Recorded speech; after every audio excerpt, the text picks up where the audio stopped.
Trade ചെയ്യുന്ന ടൈമിൽ വേറൊരു വ്യക്തി അതിൽ ഇൻവോൾവ് ചെയ്യാതിരിക്കുക.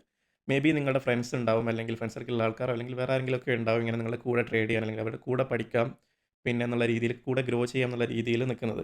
അങ്ങനെയുള്ള കാര്യം കംപ്ലീറ്റ്ലി അവോയ്ഡ് ചെയ്യുക. കാരണം ട്രേഡിംഗ് എന്ന് പറയുന്നത് ഒരു വൺ മാൻ ജേണിയാണ്. നിങ്ങൾ സിംഗിളായിട്ട് അല്ലെങ്കിൽ നിങ്ങൾ ഒറ്റയ്ക്ക് ചെയ്യേണ്ട കാര്യമാണ് ഈ ട്രേഡിംഗ് പാത്ത് ബിൽഡ് ചെയ്യുക അല്ലെങ്കിൽ ട്രേഡിംഗ് കരിയർ ബിൽഡ് ചെയ്യുക എന്നുള്ളത്. ഓക്കെ, നിങ്ങളൊരു പൊസിഷനിൽ എത്തിക്കഴിഞ്ഞാൽ അതിനുശേഷം നിങ്ങൾക്ക് ടീമിലേക്ക് ആളെടുക്കാം അല്ലെങ്കിൽ വേറൊരാളുമായിട്ട് ലിങ്ക് ചെയ്തിട്ട് ഐഡിയാസ് ഷെയർ ചെയ്യും, അങ്ങനെയൊക്കെ പറ്റും. അല്ലാതെ നിങ്ങൾ ട്രേഡിംഗ് കരിയർ ബിൽഡ് ചെയ്യുന്ന ടൈമിൽ നിങ്ങൾ ഗ്രോ ചെയ്യുന്ന ടൈമിൽ വേറൊരാളെ കൂടെ കൂട്ടുക എന്ന് പറഞ്ഞു കഴിഞ്ഞാൽ അത് നിങ്ങൾക്ക് ഗുണത്തിനേക്കാളേറെ ദോഷം മാത്രമേ ചെയ്യുള്ളൂ. കാരണം 2 പേരുടെ ഒരാളുടെ ട്രേഡിംഗ് സ്ട്രാറ്റജി അല്ല ഒരാൾ മാർക്കറ്റ് കാണുന്നത് പോലെ മറ്റൊരാൾ കാണുന്നില്ല. ഇൻ കേസ് ഞാനിപ്പം ഈ ഒരു ലെവലിൽ നിന്ന് മാർക്കറ്റ് ഹൈ പോകാനാ ചാൻസ് എന്ന് വിചാരിക്കുന്ന ഒരാളാണെങ്കിൽ മേ ബി എൻ്റെ കൂടെയുള്ള ഫ്രണ്ട് അല്ല എൻ്റെ പാർട്ണർ എന്ന് പറയുന്ന ആൾ അതിന് എഗെയിൻസ്റ്റ് ആയിട്ട് മാർക്കറ്റ് കാണുന്ന ആളായിരിക്കും. അപ്പോൾ നമ്മുടെ അവിടെയുള്ള ഐഡിയ ക്ലാഷ് ആവും. അപ്പോൾ നമുക്ക് ഒരിക്കലും ഒന്നിൽ സ്റ്റിക്ക് ഓൺ ചെയ്യാൻ പറ്റില്ല. അപ്പോൾ ആ ഒരു ടൈമിൽ അവൻ പറഞ്ഞതായിരിക്കും ചിലപ്പോൾ ശരി. അപ്പം നെക്സ്റ്റ് ടൈം നമ്മൾ വിചാരിക്കുന്നത് എന്താണ്, ഓക്കെ ഫൈൻ അവൻ പറഞ്ഞത് കഴിഞ്ഞാൽ ശരി. അപ്പോൾ അതുകൊണ്ട് അതുപോലെ ആയിരിക്കും എൻ്റെ സ്ട്രാറ്റജി, മേ ബി എന്തെങ്കിലും മിസ്റ്റേക്ക് ഉണ്ട്. അപ്പോൾ നമ്മുടെ സെൽഫ് കോൺഫിഡൻസ് പോകും, നമ്മൾ അതിലേക്ക് ചാടാൻ നോക്കും. അപ്പോൾ ആ ടൈമിൽ അവിടുന്ന് മേ ബി ലോസ് എടുക്കാനുള്ള ചാൻസ് ഉണ്ട്. അങ്ങനെ അങ്ങോട്ടും ഇങ്ങോട്ടും മാറാനുള്ള ചാൻസ് ഉണ്ട്.